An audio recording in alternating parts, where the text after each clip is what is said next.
ತನ್ನ ಮೇಲಿನ ರಾಜಕೀಯ ಷಡ್ಯಂತ್ರದಿಂದ ಇಡಿ ದಾಳಿಯಾಗಿದೆ.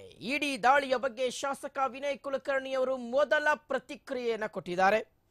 ಇಡಿ ಅಧಿಕಾರಿಗಳಿಗೆ ಎಷ್ಟೇ ಹುಡುಕಿದ್ರೂ ಏನು ಸಿಕ್ಕಿಲ್ಲ ಅಂತ ಹೇಳಿದ್ದಾರೆ ವಿನಯ್ ಕುಲಕರ್ಣಿ. ನನ್ನ ಮೇಲಿನ ರಾಜಕೀಯ ಷಡ್ಯಂತ್ರದಿಂದ ಎನ್ಫೋರ್ಸ್ಮೆಂಟ್ ಡೈರೆಕ್ಟರೇಟ್ ಅಧಿಕಾರಿಗಳ ದಾಳಿಯಾಗಿದೆ. ಇಡಿ ದಾಳಿಯ ಬಗ್ಗೆ ಶಾಸಕ ವಿನಯ್ ಕುಲಕರ್ಣಿ ಅವರ ಮೊದಲ ಪ್ರತಿಕ್ರಿಯೆ ಇದು. ಇಡಿ ಅಧಿಕಾರಿಗಳಿಗೆ ಎಷ್ಟು ಹುಡುಕಿದ್ರು ಏನು ಸಿಕ್ಕಿಲ್ಲ. ಇಡಿ ಬರೋದು ಒಂದಕ್ಕೆ, ಚೆಕ್ ಮಾಡೋದು ಇನ್ನೊಂದಕ್ಕೆ. ನಾನು ವ್ಯವಸಾಯ ಮಾಡೋನು, ನನ್ನ ಮೇಲೆ ಏನಿರುತ್ತೆ, ಈಗಾಗಲೇ ನನ್ನ ಮೇಲೆ ಏನೇನೋ ಕೇಸ್ ಹಾಕಬೇಕು ಅಂತ ಹಾಕಿದ್ದಾರೆ, ಹೇಗೆ ಕಿರುಕುಳ ಕೊಡಬಹುದು ಎಲ್ಲವನ್ನು ಕೊಟ್ಟಿದ್ದಾರೆ ಅಂತ ಬೆಂಗಳೂರಿನಲ್ಲಿ ಕಾಂಗ್ರೆಸ್ ಶಾಸಕ ವಿನಯ್ ಕುಲಕರ್ಣಿ ಅವರು ಇಡಿ ರೇಡ್ಗೆ ಸಂಬಂಧಪಟ್ಟಂತೆ ಮೊದಲ ಪ್ರತಿಕ್ರಿಯೆಯನ್ನು ಕೊಟ್ಟಿದ್ದಾರೆ. ಮಂಜುಳಾ ಪಾಟೀಲ್ ಮತ್ತು ಐಶ್ವರ್ಯ ಗೌಡ ನಡುವೆ ಏನೋ ಸಮಸ್ಯೆ ಇತ್ತು. ಐಶ್ವರ್ಯ ಕೊಲ್ಲಾಪುರಕ್ಕೆ ಹೋದಾಗ ಕಾರು ನಮ್ಮ ಮನೆಯಲ್ಲಿ ಬಿಟ್ಟು ಹೋಗಿದ್ರು, ಅದಕ್ಕೂ ನನಗೂ ಏನ್ ಸಂಬಂಧ ಇದೆ ಅಂತ ಪ್ರಶ್ನೆ ಮಾಡಿದ್ದಾರೆ ಶಾಸಕ ವಿನಯ್ ಕುಲಕರ್ಣಿ ಅವರು. ನನ್ನ ಬರ್ತಡೆಗೆ ಐಶ್ವರ್ಯ ಗೌಡ ಬಂದಿದ್ರು, ಮೋಸ ಮಾಡಿದ್ರೆ ತಪ್ಪು. ಇಡಿಯವರ ನಡವಳಿಕೆಯಿಂದ ನೋವಾಗಿದೆ ಅಂತ ವಿನಯ್ ಕುಲಕರ್ಣಿ ಅವರು ಹೇಳಿದ್ದಾರೆ.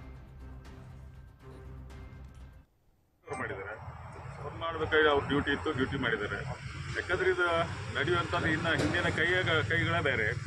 ಯಾಕಂದ್ರೆ ನಮಗಾಗಲೇ ಯಾವ ಕೇಸ್ ಹಾಕ್ಬೇಕು ಎಲ್ಲ ಕೇಸು ಹಾಕಿ ಮುಗಿಸಿದ್ರು ನಮ್ಮ ಮೇಲೆ. ಇದೆಲ್ಲ ಹಿಂದೆ ರಾಜಕೀಯ ಷಡ್ಯಂತ್ರ ಇದಷ್ಟು. ಇನ್ನು ಸತ್ಯ ಜಯತೆ ಅನ್ನೋದೊಂದು ಇರ್ತಲ್ಲ, ಸತ್ಯ ಯಾವತ್ತಿದ್ರು ಸತ್ಯ ಆಗೋದೆ. ಅವ್ರು ಇಷ್ಟು ಮಾಡಿದ್ರು ಕೂಡ ನನ್ನ ಮನೆಯೊಳಗೆ ಒಂದು 1.5 ಲಕ್ಷ ರೂಪಾಯಿ ಇದ್ದು ಹುಡುಕಿದ್ರು, ಎಲ್ಲ ಹುಡ್ಕೊಂಡು ಇಲ್ಲ ನೋಡಿದೆ. ನನ್ನ ಏನು ಯಾವುದು ರಿಕವರಿ ಮಾಡಿಲ್ಲ. ಯಾಕಂದ್ರೆ ನನ್ನ ಹತ್ರ ಅಂತ ಡಾಕ್ಯುಮೆಂಟ್ಸ್ ಇಲ್ಲ. ನಾನು ಯಾವ ದೊಡ್ಡ ಬಿಸ್ನೆಸ್, ನನ್ನ ದೊಡ್ಡ ಬಿಸ್ನೆಸ್ ಪ್ಯೂರ್ಲಿ ಅಗ್ರಿಕಲ್ಚರಿಸ್ಟ್. ನಾವು ಅಗ್ರಿಕಲ್ಚರ್ ಬಿಟ್ಟರೆ ಇವತ್ತು ನನ್ನ ಜೀವನದಾಗ ಇನ್ನೊಂದು ಉದ್ಯೋಗ ನನಗೆ ಯಾವುದೂ ಗೊತ್ತಿಲ್ಲ. 24 ಗಂಟೆಗಳ ಶೋಧ ಕಾರ್ಯಾಚರಣೆ ಮಾಡಿದ್ದಾರೆ ಮನೆ ಒಳಗಡೆ. ಅಂದರೆ ಸುಮ್ಮನೆ ನಾರ್ಮಲ್ ಆಗಿ ಏನೂ ಸಿಕ್ಲಿಲ್ಲ ಅಂದ್ರೆ 2 ಅವರ್ 3 ಅವರ್ ಹೊರಟ್ಬಿಡ್ಬೋದು. ಬಟ್ 24 hours ಮಾಡಿದ್ದಾರೆ. ಯಾಕಂದ್ರೆ ನೆನೆ ಬೆಳಗ್ಗೆ 7 ಗಂಟೆ ಅವ್ರಿಗೆ ಏನೇನು ಬೇಕಾಗಿತ್ತು, ಏನು ಹುಡುಕ್ಬೇಕಾಗಿತ್ತು ಎಲ್ಲ ಹುಡುಕಿದ್ರು. ಬಟ್ ನನ್ನ ಹತ್ರ ಅಂತೂ ಯಾವುದೂ ಸಿಕ್ಕಿಲ್ಲ. ಯಾವ ಕೇಸಿಗೆ ಸಂಬಂಧಪಟ್ಟಾಗಿ ಅವರು ಹೇಳುವುದೊಂದು ಅಥವಾ ಮಾಡ್ತಾ ಇರೋದು ಬೇರೆ ಥರ. ಯಾಕಂದ್ರೆ ಈಗಾಗಲೇ ನಮ್ಮದು ಹೈಕೋರ್ಟಲ್ಲಿ ನಮ್ಮ ವಿಟ್ನೆಸಸ್ ಆ ವಿಟ್ನೆಸಸ್ಗಳ ಜೊತೆಗೆ ಅಡ್ಡಿಪಡಿಸೋಕ್ಕಾಗಲಿ, ನಮ್ಮ ಕೇಸಲ್ಲಿ ಅಲ್ಲಿ ಕೂಡ ಅಡ್ಡಿ ಮಾಡೋದಕ್ಕಾಗಲಿ ಸತತವಾಗಿ ನಿರಂತರವಾಗಿ 1 ತಿಂಗಳಿಂದ ಕಂಟಿನ್ಯೂ ಸ್ಟಾರ್ಟ್ ಇದೆ. 1 ತಿಂಗಳಿಂದ ನಿರಂತರವಾಗಿ ಚಲೋ ಇದೆ. ಇವತ್ತನೇನಿಲ್ಲ, 1 ತಿಂಗಳಿಂದ ನಿರಂತರವಾಗಿ ಈ ಥರ ದಿನ ಹರಾಸ್ಮೆಂಟು. ಯಾಕಂದರೆ ನಾವು ರಾಜಕೀಯವಾಗಿ ಯಾವ ಜನರೂ ಭೇಟಿ ಆಗ್ಬಾರ್ದು. ರಾಜಕೀಯವಾಗಿ ಇವತ್ತು ನಾನು ಯಾವುದೇ MLA ಅಂತ ನಾ ಇಲೆಕ್ಟ್ ಆದರೂ ಕೂಡ ಇವತ್ತು ನನ್ನ ಕ್ಷೇತ್ರಕ್ಕೆ ಹೋಗೋಕ್ಕಾಗ್ತಾ ಇಲ್ಲ.